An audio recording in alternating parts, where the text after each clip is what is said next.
We are going to conduct a Medline search using PubMed to find information relevant to a clinical scenario.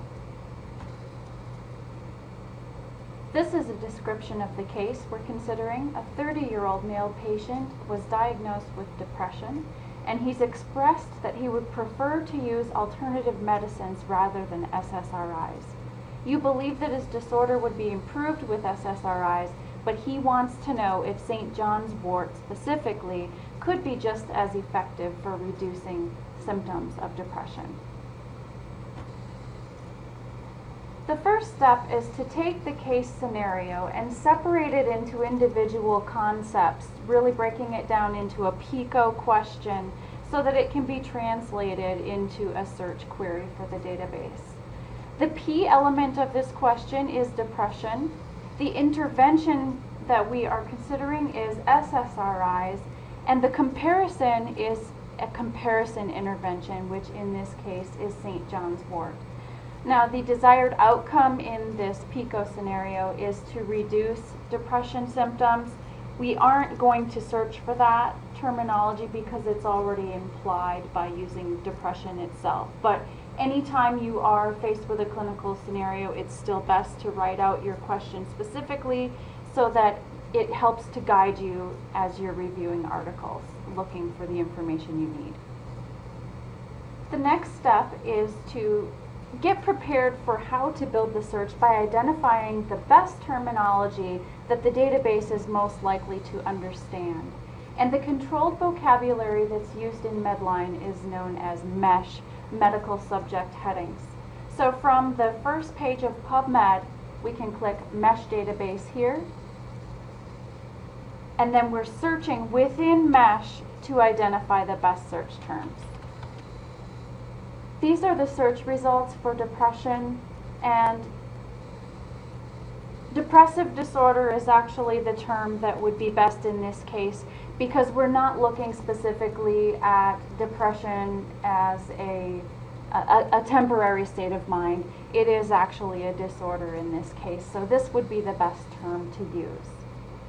My recommendation for what to do while you're planning out your database search strategy is just to have a piece of scratch paper, write down your PICO elements, and as you identify terms using the MESH database, write them down. Returning to the MESH database, we will search for the next term to be added to our search, which is SSRI.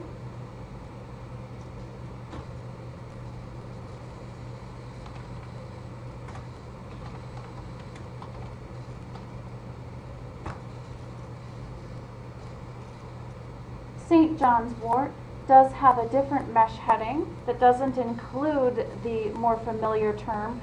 So this is a good time, this is a great example of a time to use an OR term when conducting a search. What we'll do is search Hypericum or St. John's wort to retrieve results that happen to use either one of those words. To get back from the MESH database to PubMed, you can simply scroll down, click on PubMed toward the bottom of the page. Then the next step I recommend is if you click on Advanced, you'll see that there's some history. It actually shows everything you previously did in the database. My advice is to clear that out. Depressive disorder was the first term. So think of it as you're entering your P element and the intervention.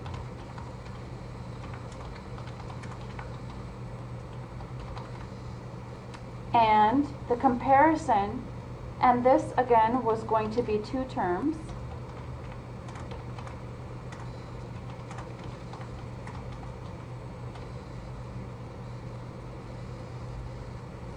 We click search and we have 50 results. So there are a couple of filters that can be applied quickly to reduce the number of articles to look through. One that's usually pretty safe to apply is English. If you only want to see the articles that are in English, and if you only want to see results that apply to humans, excluding animals, that's another good one to add.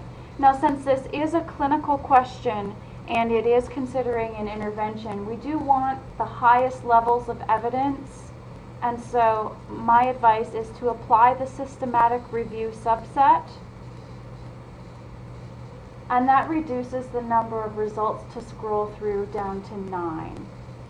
And we can see here that there is a meta-analysis, which is very strong evidence. One thing I need to point out about searching a PICO question is that what we did in this example is we searched for the depressive disorder, which was the P, and the SSRIs, which was the physician's intervention, and the comparison intervention was the St. John's Wort. Now what we did is we searched for articles that would contain all 3 PICO elements, and this unfortunately does not always result in articles that are actually relevant to all 3 pieces of a PICO question.